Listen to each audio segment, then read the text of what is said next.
আপনি আসলে কেমন নির্বাচন হবে বলে মনে হচ্ছে, পরিবেশ কেমন দেখছেন, এবং নির্বাচন কমিশনের এ পর্যন্ত যা যা উদ্যোগ নিয়েছে এবং তাদের কার্যক্রমকে আপনি যদি সংক্ষেপে একটু বলেন আর কি, আপনার মূল্যায়ন শুনতে চাই।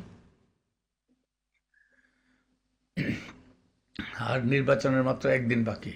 তো এই পর্যন্ত আহ, যে কোনো গুরুতর সমস্যা সৃষ্টি হয়নি।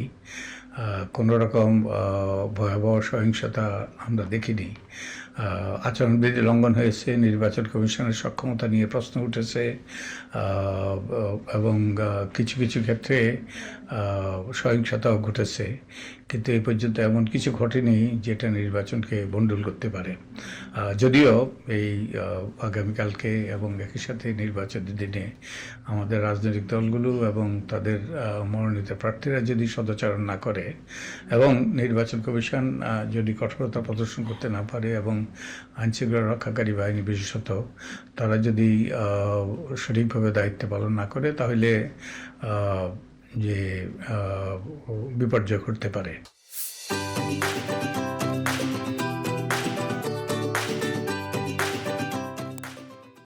এছাড়াও যে আমাদের আপনি আপনি প্রশ্ন করেছেন যে রাজনৈতিক দলের নির্বাচন কমিশনের কার্যক্রম সম্পর্কে।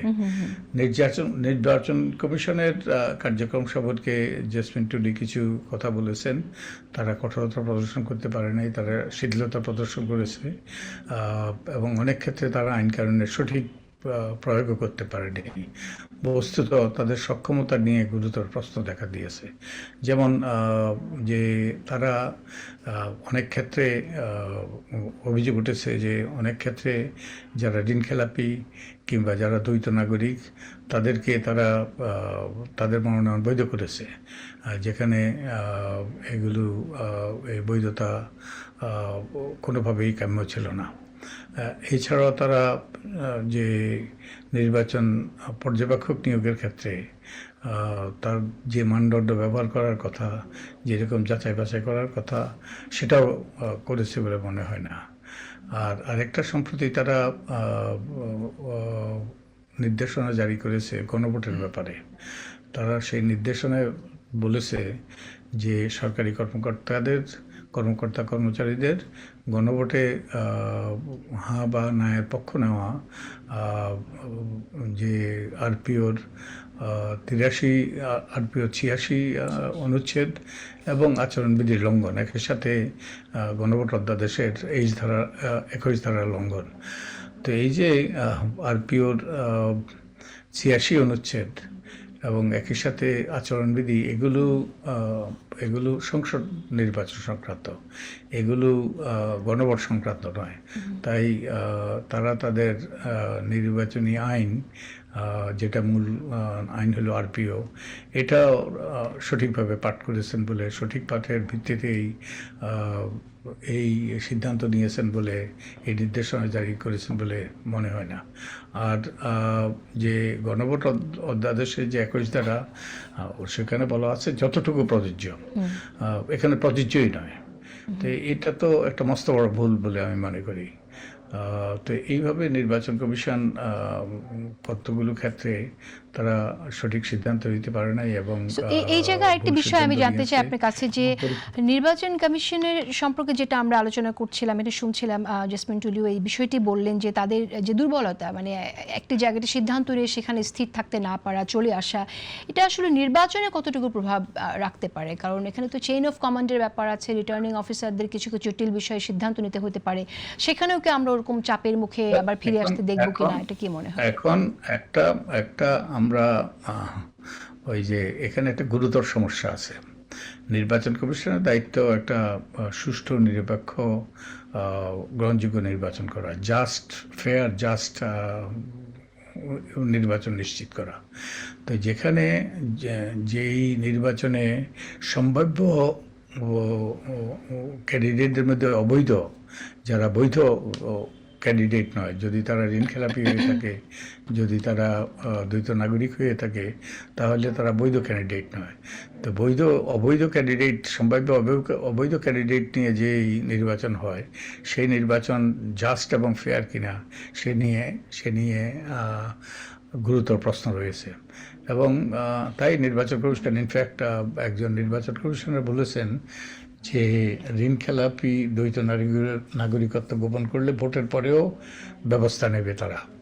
তো এই অবশ্য ভোটের পরে ব্যবস্থা নিতে হইলে তাদেরকে ব্যবস্থা নিতে হবে তারা নির্বাচনের ফলাফল গেজেটে প্রকাশের আগে।